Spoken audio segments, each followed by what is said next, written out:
So the stats just came in for the month of April for for Mississauga, and in this video we're going to cover a bunch of things that you will not see in other real estate videos. This is my buddy Coco here, inseparable.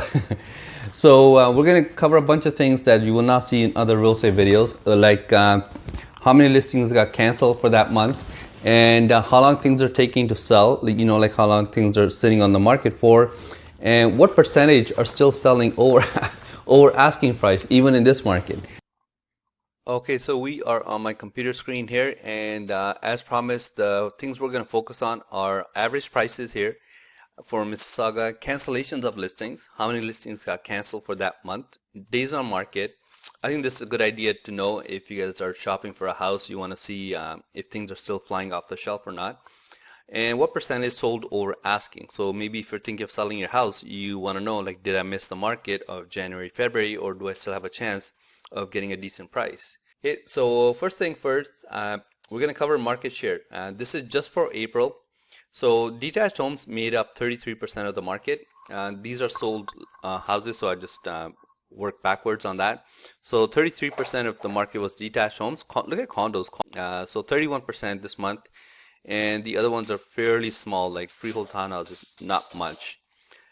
And number of sales, if you guys want to, so what I did was I did a comparison for January, February, March, April, because the reason I did that is January, February are usually the slow months of the year. So that's always like the slow season, like December, January, February, that's considered the slowest season of real estate for any year is historically.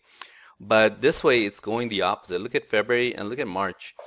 And 720 is not a very promising number because this is supposed to be fairly high. This should be close to like 14, 1500. If your March is around 1000. So that's a bit concerning. Less sales when it should be more busier because the weather's nicer. People are out shopping for houses.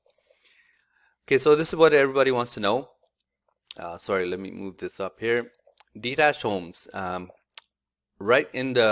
so they peaked in January actually. They were almost at the 2 million mark for detached homes in Mississauga, and oops, sorry about that.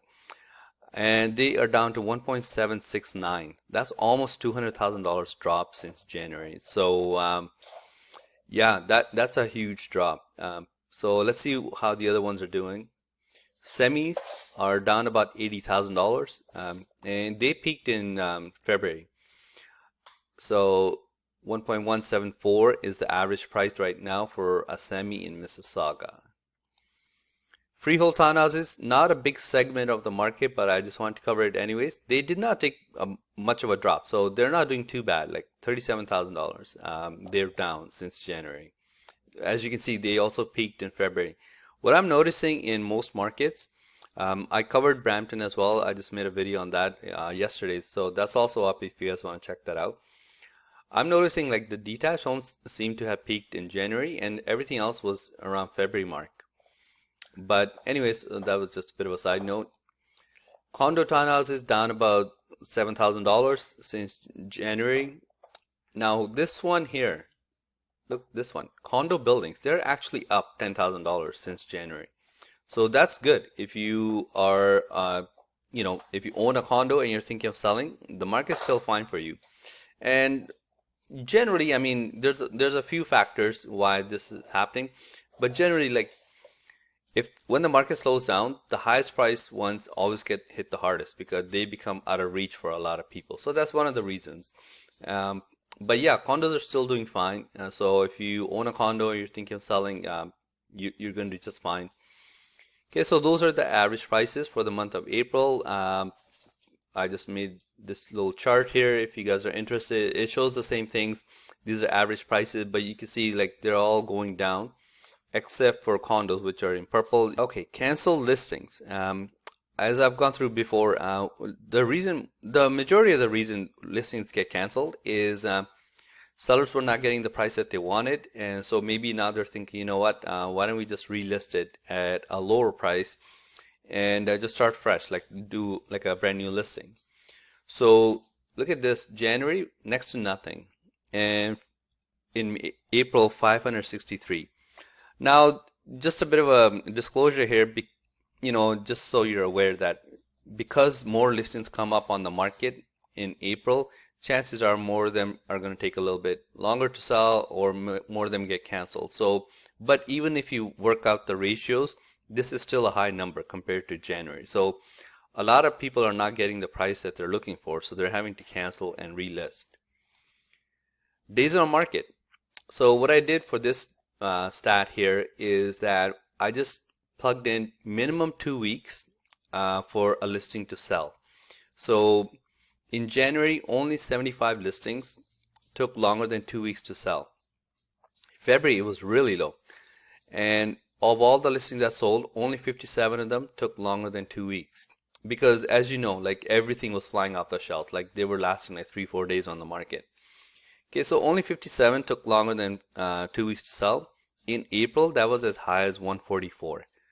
Now that's not like a huge number. It's not like 800 listings, but it's still something to note. It does show which way the trend is, which way things are going. So it'll be interesting to see what the numbers are in May.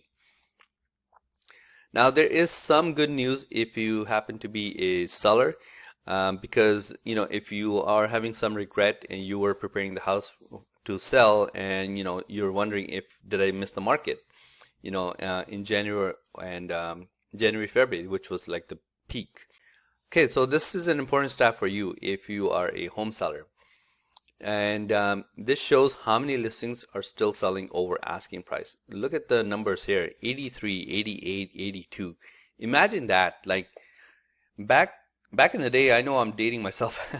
Back in the day, if a listing sold over asking, like that was a big deal. Like you would go around the office like, oh my God, that listing sold over asking price. Because the norm was you would go see the house, and sometimes you would go see it 2 or 3 times, put in an offer, and there was always like a bit of a back and forth, and you might get like $5,000 off, you might get $25,000 off. That was like kind of the norm. And imagine now in today's market, 8 out of 10, almost 9 out of 10 listings selling over asking price. That's crazy. But the reason I brought this up is if you are a seller, 63% of the listings are still selling over asking. So you might have missed the peak of the market, and you might not get like 20-30 offers if you put your house up for sale. But if your house shows well and you price it according to market value, chances are it's still going to sell at a good price, because the majority of the listings are still selling over asking. Yeah, so hopefully that kind of gives you a better idea of which way the market's going. And if you do guys enjoy this kind of information, and it took me a while to put this together, but if you guys do enjoy this kind of stuff, if you don't mind liking and subscribing, I would really, really appreciate it, because it kind of gives me encouragement to keep making this kind of videos, because at least I know, okay, there's a demand for it. So I would really appreciate it if you don't mind liking and subscribing. That really helps me out.